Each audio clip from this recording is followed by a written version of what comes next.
Hi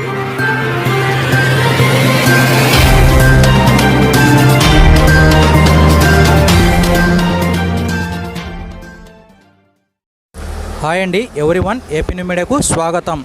వర్షాలకు దెబ్బతిన్న పంటలను పరిశీలించిన కర్నూలు జిల్లా జాయింట్ కలెక్టర్ శ్రీమతి బి నవ్య. కర్నూలు జిల్లా గోనెగండ్ల మండల పరిధిలోని 2-3 రోజుల నుంచి ఎడతెరిపి కురుస్తున్న వర్షాలకు పంట పొలాలు నష్టపోయిన పంటలను పరిశీలించిన కర్నూలు జిల్లా జాయింట్ కలెక్టర్ శ్రీమతి బి నవ్య. ఈ సందర్భంగా జాయింట్ కలెక్టర్ రైతు పొలాల దగ్గరకు వెళ్లి వారికి జరిగిన నష్టం గురించి అడిగి తెలుసుకున్నారు. అనంతరం రైతులు హసన్, బుడ్డప్ప జాయింట్ కలెక్టర్తో మాట్లాడుతూ చేతికొచ్చిన వేరుశనగ పంట వర్షం వల్ల నష్టపోయామని, దాదాపు 2 లక్షల వరకు పెట్టుబడి పెట్టుకున్నామని, ప్రభుత్వం తరపున ఏదైనా సహాయం కల్పించాలని కోరారు. స్పందించిన జిల్లా జాయింట్ కలెక్టర్ రైతులకు జరిగిన నష్టం ప్రభుత్వం దృష్టికి తీసుకెళ్లి తగిన సహాయ సహకారాలు అందిస్తామని పేర్కొన్నారు. ఈ సందర్భంగా తహసీల్దార్ ఎక్కడా అని ప్రశ్నించారు. తాను వచ్చి గంట అయినా ఎంఆర్ఓ కనిపించడం లేదని ఆగ్రహం వ్యక్తం చేశారు. జేసీ తిరుగు ప్రయాణంలో ఆయన వచ్చారు. విధుల పట్ల నిర్లక్ష్యం తగదని, ప్రజలకు అందుబాటులో ఉండాల్సిన బాధ్యత ఉందని తెలిపారు.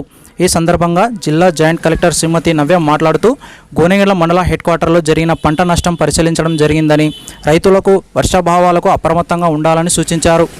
ప్రజలకు తగిన రైతు పరికరాలు కల్పించే విధంగా ప్రభుత్వం దృష్టికి తీసుకెళ్తామని తెలిపారు. ఈ కార్యక్రమంలో ఆధుని జాయింట్ కలెక్టర్ విశ్వనాథ్, మండల తహసీల్దార్ కుమారస్వామి, మండల వ్యవసాయ శాఖ అధికారి హేమలత, వివిధ శాఖ అధికారులు పాల్గొన్నారు.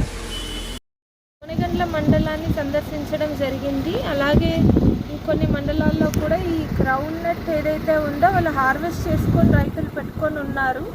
అయితే అది ప్లక్కింగ్ ఇంకా చేయలేకపోయారు. సీడ్ ప్లక్కింగ్ ఈలోపు వర్షాల వల్ల డ్యామేజ్ జరిగింది.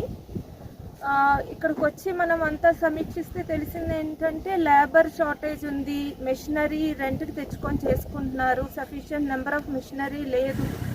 కాబట్టి వాళ్ళు టైమ్లీ యాక్షన్ తీసుకోలేకపోయారు. ఆర్ఎస్కే నుంచి ఎప్పటికప్పుడు అడ్వైజరీస్ ఉన్నాయి, కానీ కొంత లాస్ జరిగింది. మనం ఇన్సూరెన్స్ కంపెనీస్కి క్లెయిమ్ సబ్మిట్ చేసి వీలైనంత వరకు క్లెయిమ్ వచ్చే విధంగా, కవర్ అయ్యే విధంగా ప్రయత్నాలు చేస్తాము. అలాగే ఇప్పుడు ఈ ఫార్మర్ గ్రూప్స్ కింద చేసి వీళ్ళకి మెషినరీ సపోర్ట్ ఏ విధంగా ఇవ్వగలం సబ్సిడీతో, ఇవన్నీ కూడా నేను ఎంఏఓ గారికి చెప్పాను.